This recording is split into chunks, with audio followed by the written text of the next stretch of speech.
Hi, this is Frank Walker of Frank Walker Law, and I want to talk directly to the college students. College students in Pittsburgh and its surrounding area. Please watch this video, okay? I got to talk to you about something. If you are arrested in Pittsburgh, if you are arrested for a crime, you are presumed innocent, but that's not your only problem. You may have another problem with student conduct on your campus.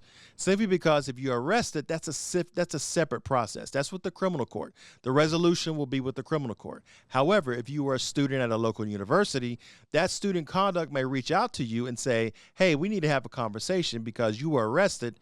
Now you may have violated our code of conduct as a student with our university. Why? Because you were arrested for a crime, but also you have to, not only do you have to address the arrest outside with the criminal court, you have to address our violation of student conduct. And that's a very separate process. And it could be a very scary and confusing process. Why? Because you think you may have resolved everything in the criminal court, maybe a fine, maybe probation, or maybe something that maybe the charges were dismissed.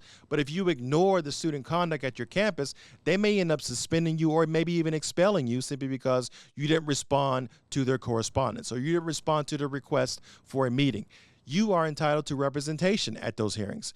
Reach out to an attorney so they can go with you and explain that process, because it's not all going to be resolved on one side or the other. Simply because you'll get arrested, but maybe you see student conduct first.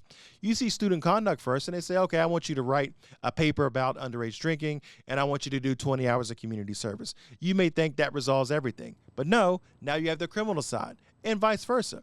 Whatever side gets resolved first, that is not an indication that everything is resolved.